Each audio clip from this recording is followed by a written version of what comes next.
l'invité de Béatrice Rulle ce matin, 6 minutes avec Jérôme Berthoud, responsable du bureau de prévention des violences de l'association genevoise des sports concernant, Béatrice, la violence dans le football amateur. Bonjour Jérôme Berthoud. Bonjour. Merci d'être sur Radio Lac ce matin. Le père d'un jeune de 16 ans vient d'être condamné par ordonnance pénale pour avoir saisi l'arbitre par le cou lors d'un match entre Team Rive Gauche et le FC Honest. C'était début mars. Il était condamné à des jours d'amende. La semaine d'avant, c'était dans le canton de Vaud que le père d'un junior avait agressé un arbitre. Il a été interdit de stade pendant 3 ans. Mais que se passe-t-il donc dans le football amateur, Jérôme Berthoud ? Je pense que ce qu'on peut voir aujourd'hui, c'est qu'il y a des réactions. C'est surtout ça qui est important, et des réactions qui sont fortes, et des réactions qui sortent également du pur domaine sportif et qui montrent que les clubs, les associations cantonales soutiennent les victimes, soutiennent leurs clubs et les encouragent aussi maintenant à porter plainte et à utiliser les outils judiciaires. Et je pense que ça, c'est quelque chose de nouveau et c'est une très bonne chose. On a quand même l'impression qu'on a passé un palier puisqu'on s'en prend physiquement à un arbitre, au symbole de l'autorité en quelque sorte.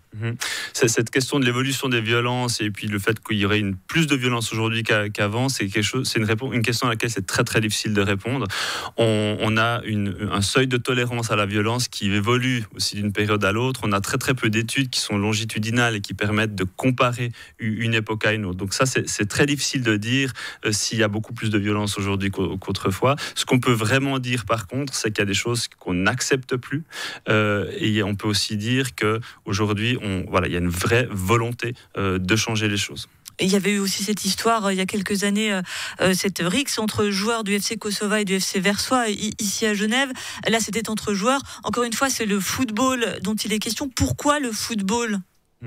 Oui, c'est vrai qu'on parle souvent du football. Il ne faut pas oublier que là, on est dans des cas de violence physique, et puis c'est quelque chose qui marque beaucoup les esprits. Il ne faut pas oublier que ce sont des cas qui sont graves et qui sont exceptionnels mais graves.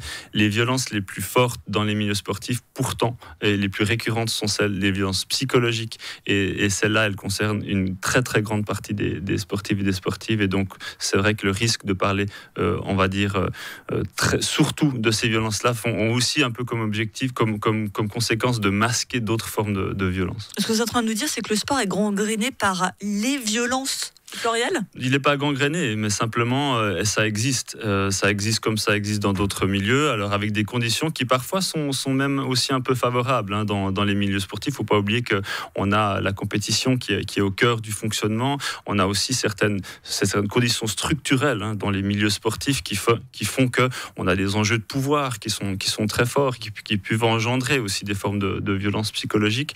Il y a toute une série d'éléments qui expliquent pourquoi finalement le monde du sport n'est pas un monde paradisiaque dans lequel tout se passe bien. Alors là, ce qu'on vient de dire, c'est loin d'être paradisiaque. Effectivement, ça c'est le constat. Maintenant, j'ai envie de dire, on passe au volet action. Vous êtes en charge du bureau de prévention de ces violences. Comment on arrive à les prévenir, à les éviter ? Déjà, en ayant un soutien assez fort, c'est un bureau qui est soutenu par les collectivités publiques à Genève. Signe de l'urgence de la situation ? Exactement. Et aussi signe d'une volonté politique de changer les choses. Nous avons aujourd'hui un plan d'action sur 3 ans qui vise à changer la culture sportive. Donc un changement culturel, c'est notre premier axe. Un deuxième axe, c'est la sensibilisation et la formation.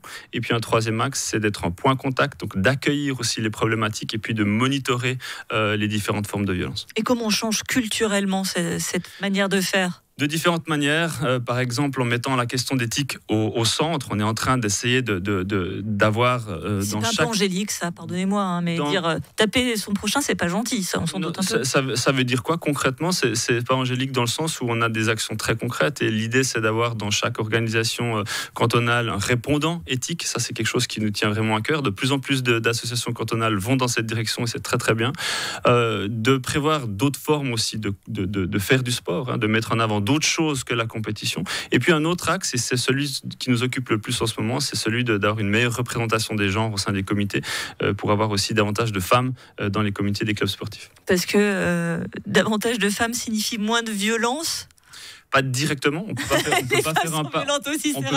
peut pas faire un parallèle direct. Par contre, il s'agit d'un changement culturel, et davantage de femmes signifie évidemment qu'on a une culture de la masculinité qui peut être un peu remise en question. Et cette culture-là, elle est bien souvent à la base de certaines formes de violence. Vous évoquez un terme masculinité qui est très la cible de critiques avec le patriarcat, etc. Ça veut dire quoi, que c'est cette espèce de MeToo aussi au sein du sport qui est en train de s'opérer? Il y a un MeToo au sein du sport, comme il y a un MeToo dans d'autres domaines, effectivement, dans le domaine du cinéma, et je pense que c'est une très bonne chose. Simplement, aujourd'hui, on ne peut plus accepter des choses qu'on acceptait avant. La parole s'est libérée suite à des cas d'agression assez fortes, assez récurrentes, assez systémiques dans certains sports, que ça soit en Suisse, en France, à l'étranger.